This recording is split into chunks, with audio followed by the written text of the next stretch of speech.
Assalamualaikum warahmatullahi wabarakatuh. Baiklah, di sini saya ingin menjelaskan materi OOP dengan pengujian unit testing. Jadi sebelumnya kita telah belajar yang namanya konsep OOP, jenis-jenisnya, 4 pilarnya. Kemudian kita akan mengujinya dengan menggunakan unit testing. Di sini akan jelaskan adalah OOP dengan pengujian dengan testing. Sebelum saya jelaskan, saya akan mengenalkan terlebih dahulu. Nama saya adalah Rian Fitra Harfi dari kelas A NIM 1255011088 dengan dasar berkampus saya Pak biasa ini STMK dengan mapel PBO. Baiklah, kita akan masuk yang namanya adalah konsep OOP yang sebelumnya kemarin tuh. Di sini saya akan menjelaskan dengan singkat saja karena kita sudah belajar sebelumnya tadi. Jadi OOP itu adalah sebuah pendekatan dalam memperagakan dengan konsep dunia nyata. Jadi kita itu menggunakan objek dalam mengoding.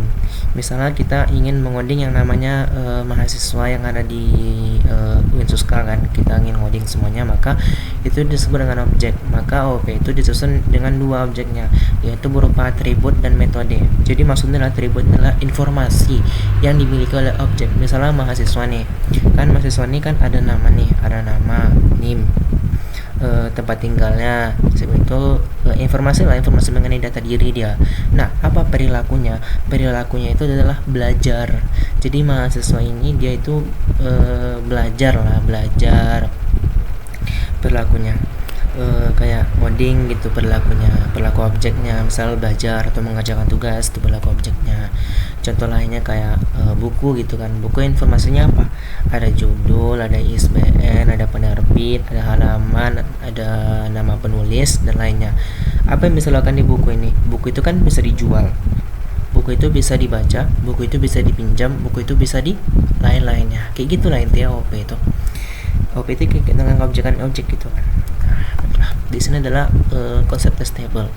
Jadi di testable ini kita menggunakan pengujian unit testing. Jadi unit testing itu adalah cara menguji bagian terkecil dari sebuah program, yaitu dengan mengapakan namanya import unit test. Jadi kita itu ingin menguji nih kelas OOP yang kita buat tadi itu, kayak misalnya kayak kita mengoding kelas mahasiswa nih yang banyak datanya itu. Nah, di sana kita ingin mengapakan namanya adalah unit testnya. Jadi kita tujuannya itu kayak gimana ya, kayak dia membandingkan output dengan yang output yang terima. Intinya itu kalau kita menggunakan unit test itu kita kayak mudah menemukan di mana letak errornya gitu, kayak gitu. Itu aja. Nanti kalau jelaskan nanti di projectnya saja supaya mudah untuk dipahami nanti. Jadi itu testable, itu pengujian unit testable dengan menggunakan nanti waktu di projectnya saya akan jelaskan semuanya. Nah, di sini adalah tujuannya. Jadi tujuan itu pertama adalah memastikan sebagian kecil setiap hasil codingan itu program dapat berjalan dengan benar gitu kan.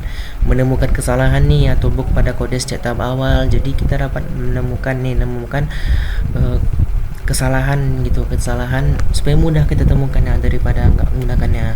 Nanti saya jelaskan. Terus memastikan hasil output yang menghasilkan sesuai dengan yang diharapkan, membantu menjaga kualitas codingan lebih stabil dan memperbaiki. Jadi gini, apa jadinya kalau tidak ada unit testing nih? Nah, kalau tidak ada unit testing itu kesalahan codingan kita itu, kesalahan hasil codingan itu kayak susah terlihat gitu, nggak. Misalnya kayak error nih kan, error ada merah-merahnya. Jadi kita tidak bisa tahu di mana langsung kode errornya gitu. Contohnya kayak gini. Ini adalah contoh codingan yang tidak menggunakan unit testing. Di sini adalah sel produknya, dev unit, sel nama stoknya. Jadi saya menulis nama stoknya, dia belik sejumlah. Jadi tidak ada pengecekan stok. Jadi di sini saya buat smartphone-nya adalah 5. Ada yang belik 10 nih. Nah, di sini sisa stoknya min 5. Di sini kan ada kesalahan di sini. Ya kan? Kesalahannya itu tidak error gitu. Kan nggak mungkin. Logikanya kita punya 5 smartphone nih, kita jual 10, berarti min 5. Orang tuh dapat gimana ya? Dapat 10, kita dapat min 5. Gitu nggak mungkin. Jadi unit testing nih dia untuk pengecekan lah. Nih, kayak gini codingan yang menggunakan unit testing. Kayak gini. Jadi unit stopper ini adalah smartphone kita awalnya 5 nih, dibelik 2, jasa 3 nih. Nah, ada yang belik 10. Berarti hasilnya kayak gini. Ini maksudnya adalah titik-titik ini kayak gini. Misalnya codingan tadi titik nih titik, berarti codingan pertama berhasil. Nah, kita apakan codingan kedua kita, proses kedua kita, langsung berhenti di titik kedua. Jadi dimasuk titik ini adalah titik satu ini adalah proses 1, titik 2 ini adalah proses 2. Jadi proses 2 inilah dia berhenti. Jadi kita tahu berarti proses 2 tuh nggak bisa diproses atau diberhentikan, maka akan terjadi error. Beda halnya dengan kayak gini. Kalau kayak gini dia akan mengapakannya, akan menjalankannya tanpa melihat kesalahannya gitu. Kan nggak mungkin kan pembeli kita dapat 5 harus apa nih, pembeli ingin beli 10, kan nggak mungkin kita kasih 10 sedangkan kita ada 5, pakai sisa stoknya 5 gitu. Nah, kalau di sini kan langsung berhenti, di sini kan di proses keduanya langsung berhenti, nggak dijalankan lagi gitu, maka akan stok tidak cukup.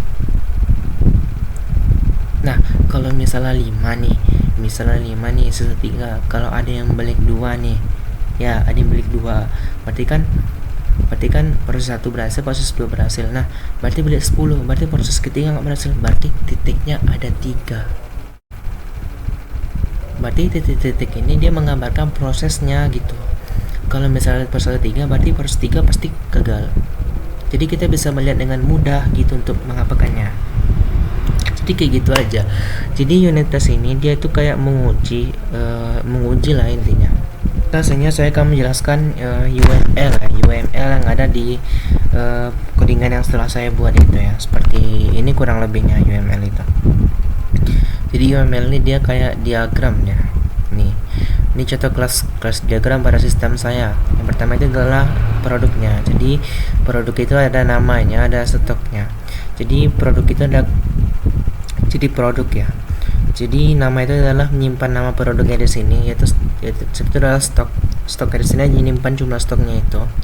Sebetulnya init itu digunakan untuk membuat produk baru dengan nama stok tertentu. Jadi kita membuat namanya berapa, stoknya berapa.